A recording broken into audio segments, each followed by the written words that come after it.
اور میں یہاں آپ کے سامنے ایک بات رکھنا چاہتا ہوں، شاید آپ چونکیں بھی پریشان بھی ہو جائیں، لیکن انشاءاللہ وہ پریشانی جلدی رفع بھی ہو جائے گی۔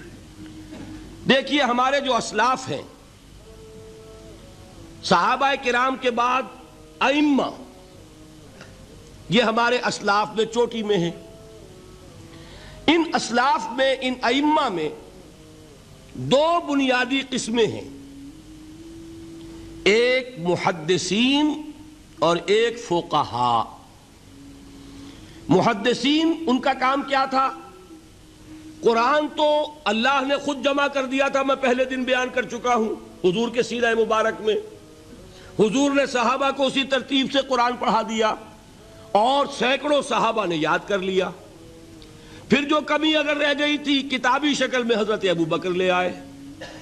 پھر اگر اس میں کوئی فرق پڑ رہا تھا پڑھنے کے انداز میں، تو ایک کتابت کے اوپر جمع کر دیا حضرت عثمان نے۔ بات ختم ہو گئی۔ خلافت راشدہ میں قرآن کا معاملہ تو محفوظیت کی آخری درجے کو پہنچ گیا۔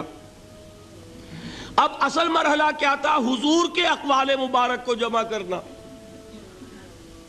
ان کو بھی تو سمیٹنا ہے نا۔ صحابہ ہیں، منتشر ہو گئے ہیں، کوئی صحابی کوفے چلے گئے، کوئی صحابی دمشق چلے گئے، کوئی کہیں چلے گئے، کوئی کہیں چلے گئے۔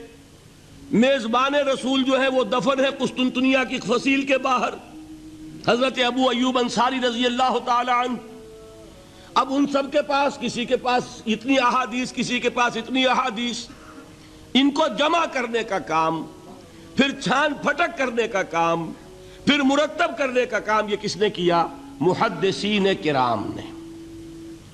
بہت بڑے محسن ہیں اس امت کے محدثین کرام، پوری زندگیاں کھپائیں۔ ایسا بھی ہوا ہے، ایک صحابی مدینے سے چلتے ہیں، ایک محدث مدینے سے چلتے ہیں، انہیں معلوم ہوتا ہے کہ ایک صحابی دمشق میں ہے، ایک حدیث وہ بیان کرتے ہیں، ذرا باریک بات ہے، سمجھ لیجئے گا۔ ان کو وہ حدیث معلوم تھی، لیکن وہ حدیث 3 راویوں کے راستے سے آ رہی تھی۔ ان کے پاس جو حدیث تھی وہ 2 راویوں کے حوالے سے تھی۔ اب وہ جاتے ہیں اور وہ بیت المقدس کا اور وہ دمشق کا سفر کرتے ہیں صرف اس حدیث کو سننے کے لیے، سواری سے اترتے بھی نہیں۔ میں نے سنا ہے آپ حضور کی یہ حدیث بیان کرتے ہیں، جی ہاں، ذرا مجھے سنا دیجئے۔ سنا دیا، ویسے ہی اپنے اونٹ کی جو ہے گردن موڑ لی کہ واپس، بھائی اترو، ٹھہرو، قیام کرو۔ نہیں، میں صرف ایک حدیث رسول تم سے سننے کے لیے آیا تھا، میں اپنے اس سفر میں کوئی اور مقصد جمع نہیں کرنا چاہتا۔ یہ کام کیا محدثین نے۔ بہرحال میں اس وقت جمع و تدوین حدیث کے موضوع پر میری گفتگو نہیں ہے، لیکن چونکہ ہمارے اس جدید دور کے فتنوں میں ایک فتنہ ہے انکار حدیث کا۔ لوگ سمجھتے ہیں جیسے کہ ڈرائنگ رومز میں بیٹھے ہوئے آرام سے کتابیں پڑھتے ہیں، شاید ایسے ہی محدثین کا کام تھا۔ انہوں نے جس طرح زندگیاں لگائی ہیں اور جس طریقے سے حدیث کو جمع کرنے کے لیے مشقتیں جھیلی ہیں، اس کا آج ہم تصور نہیں کر سکتے۔ اچھا، وہ تو محدثین کرام ہیں، ان میں بھی اب ایک کا نام نوٹ کر لیجئے، چوٹی پہ کون ہے؟ امام بخاری، امام مسلم، امام ترمذی، امام احمد ابن حنبل، امام ابن ماجہ، امام ابو داؤد، سب ہیں، لیکن چوٹی پر رئیس المحدثین کون ہے؟ امام بخاری۔ اچھا، اب تیسرا طبقہ ہے ہمارے ہاں، دوسرا، وہ ہے فقہاء۔ قرآن بھی جمع ہو گیا، حدیث بھی آ گئی، اب اس سے احکام نکالنے بھی تو ہے نا، استدلال کرنا ہے، حدیثوں کو جوڑنا ہے، قرآن کے ساتھ ان کا ربط تلاش کرنا ہے، اور پھر کوئی حکم تلاش کرنا ہے، اجتہاد کرنا ہے۔ یہ کام جنہوں نے کیا انہیں ہم کیا کہتے ہیں؟ فقہاء کرام۔ اور ان میں بہرحال جو لوگ یہاں جمع ہیں، مجھے یقین ہے کہ وہ اس بات کو تسلیم کرتے ہوں گے کہ ان میں چوٹی پر ہیں امام ابو حنیفہ رحمۃ اللہ علیہ، امام اعظم۔ ٹھیک ہے، کسی کی رائے ذرا مختلف بھی ہو سکتی ہے، کوئی شافعی مسلک کا ہے تو امام شافعی کو بہرحال وہ اونچا درجہ دے گا، مالکی مسلک کا ہے تو امام مالک سے اسے زیادہ نسبت ہے۔ لیکن واقعہ یہ ہے پوری دنیا نے تسلیم کیا ہے کہ قانون کا جتنا سینس امام ابو حنیفہ کو ہے، قانون ایک علیحدہ شے ہے، اخلاقیات علیحدہ چیز ہیں، ایک شے کا اخلاقی تقاضا کچھ اور ہے، قانونی تقاضا کچھ اور ہے۔ آپ کو کسی نے تھپڑ مارا، اخلاقی تقاضا کیا ہے؟ معاف کر دو بھائی، اور قانونی تقاضا کیا ہے؟ جوابی تھپڑ رسید کرو، اس لیے کہ اگر یہ نہیں کرو گے تو اس کی ہمت افزائی ہوگی، یہ کسی اور کو بھی تھپڑ مارے گا۔ قانون کا تقاضا یہ ہے، السن بالسن، دانت کا بدلہ دانت، والأذن بالأذن، کان کا بدلہ کان، قانون یہ ہے۔ اور اخلاق کا تقاضا کیا ہے؟ وَإِن تَعْفُوا وَتَصْفَحُوا وَتَغْفِرُوا، اگر تم بخش دو، معاف کر دیا کرو، لوگوں سے درگزر کیا کرو، فَإِنَّ اللَّهَ غَفُورٌ الرحیم، تو اللہ بھی تو غفور الرحیم ہے۔ تقاضے متضاد ہو گئے کہ نہیں؟ کسی معاملے کے اخلاقی پہلو پر نظر رکھنا یہ اور مزاج ہوگا، اور کسی معاملے کے قانونی پہلو کی گہرائی میں اترنا یہ اور مزاج ہے۔ میں اپنا احساس عرض کر رہا ہوں، اور دنیا میں جو بات مانی گئی ہے کہ جس کا نام لیگل سینس ہے، قانون کا ایک فہم، اس میں دنیا کا کوئی شخص مقابلہ نہیں کر سکتا امام ابو حنیفہ کا۔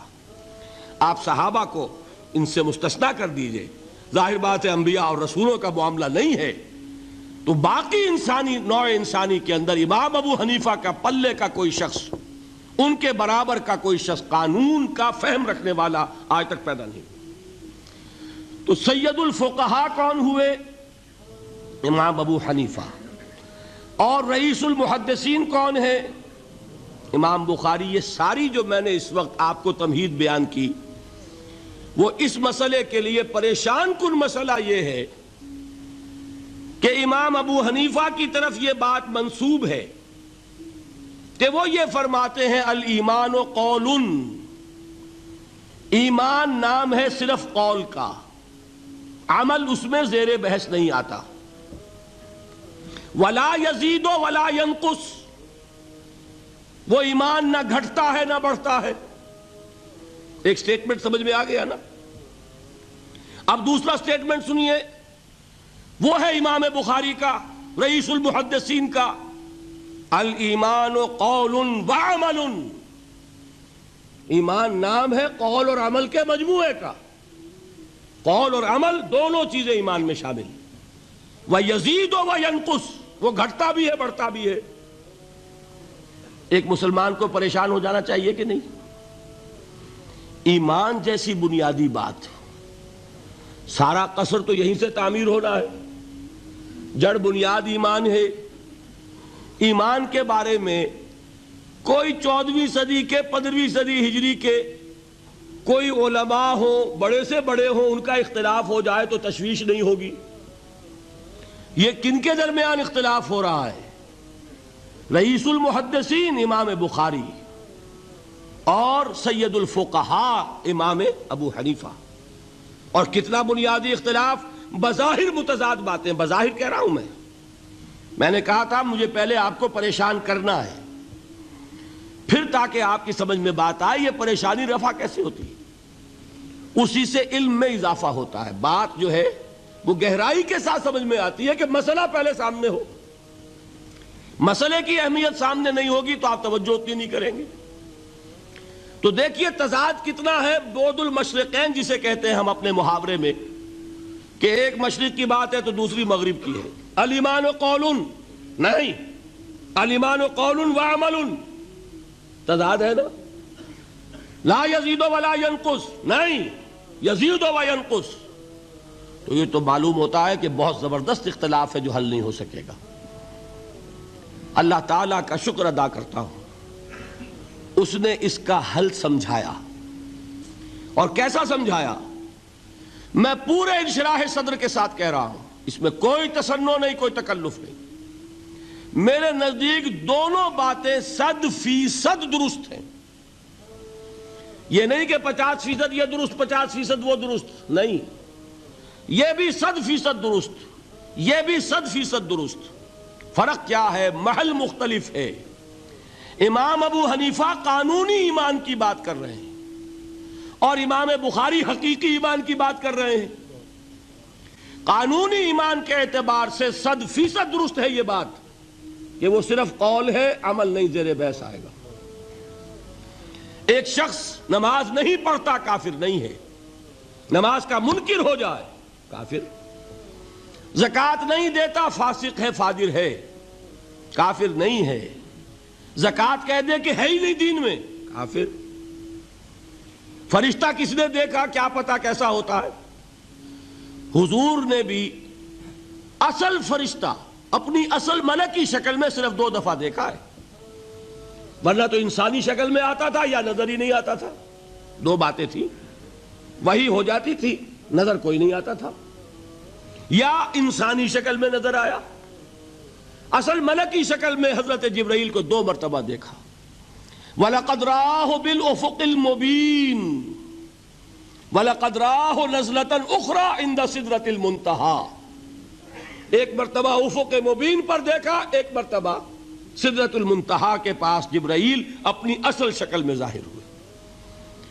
اب ظاہر بات ہے ہم نے تو نہیں دیکھا نا، لیکن ہم مانتے ہیں جبرائیل کو، مانتے ہیں فرشتوں کو، نہیں مانیں گے کافر ہو جائیں گے۔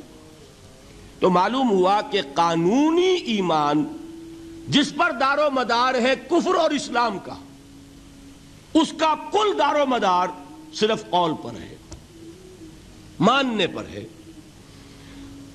اقرار باللسان پر ہے۔ یہ بات آپ نے سنی ہوگی، امام ابو حنیفہ کا قول ہے 100% درست کہ گناہ کبیرہ سے بھی انسان کافر نہیں ہوتا۔ کبیرہ گناہ ہے، شراب پی ہے، کافر نہیں ہے، حد لگا دو۔ حضرت عمر نے اپنے بیٹے پر حد جاری کی، ایک مرتبہ مصر میں حد جاری ہو چکی تھی، لیکن حضرت عمر کو احساس ہوا کہ وہاں شاید رعایت کی گئی ہوگی خلیفہ کے بیٹے پر حد جاری کرنے میں، لہذا پھر بلایا اپنے پاس اور دوبارہ حد جاری کی۔ حد جاری کرو لیکن کافر نہیں ہوگا۔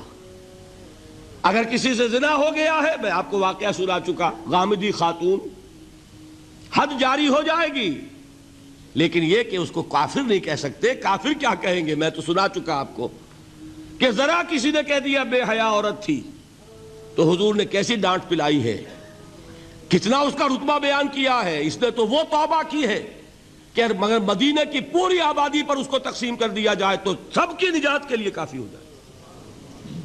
معلوم ہوا تکفیر اور ہے اور کسی کا فاسق و فاجر ہونا اور ہے۔ اس میں حد فاصل انسان کا اقرار ہے۔